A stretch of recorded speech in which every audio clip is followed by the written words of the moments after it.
এখানে আজকে আমরা শিখব কীভাবে ইউজারের কাছ থেকে আমরা ইন্টিজার স্ক্যান করব এবং ইউজারের কাছ থেকেই জেনে নিব যে আমরা কী করব, যোগ বিয়োগ গুণ ভাগ, অনেকটা ইফেলসের মতোই আমরা এটা আজকে এবার শিখব সুইচ দিয়ে। তো সুইচ দিয়ে কাজটা কি, আমরা স্ক্যান করতেছি, স্ক্যান করার পরে আমরা যেহেতু ক্যারেক্টার দিয়ে চেক করব যে কোন ক্যারেক্টারের মাধ্যমে দেখাবো, যেমন এ জন্য হচ্ছে অ্যাডিশন, বি হচ্ছে সাবট্রাকশন, যেহেতু ক্যারেক্টার নিয়ে স্ক্যান করব ক্যারেক্টারকে, তাই আমরা ইন্টিজারের পরে কোনো ক্যারেক্টার স্ক্যান করলে আমাদের এন্টারের লাস্ট ইন্টিজারের জন্য যে এন্টার প্রেস করি সেই এন্টারটা ক্যারেক্টারের মধ্যে ঢুকে যায়। তাই আমাদেরকে স্পেশালি আলাদা একটা স্ক্যানার রাখতে হবে যেটা আমাদের ইন্টিজারের লাস্ট ইন্টিজারের ইন্টার ক্যারেক্টারটাকে ক্যাচ করে, এবং তারপরে আমি আমার প্রপার যেটা দরকার সেটা আমি স্ক্যান করে নিব।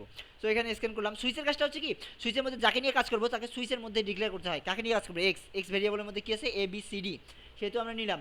এবং সুইচের মধ্যে যখন নেওয়া হলো, এখন আমরা কেসের সাথে চেক করবো যে কেস ওয়ানে কে আছে, প্রথমে কে, এর জন্য আমি এক্সে চেক করতেছি, এর সাথে বি, যেটা হবে সেটা ঢুকবে, দেন এটা শেষ হয়ে যাবে। এবং যদি কোনোটার সাথেও না মিলে তাহলে ডিফল্টে ঢুকে যাবে, তো আমরা দেখি এখানে 4 স্পেস 5 কী করবো, ডি 0.80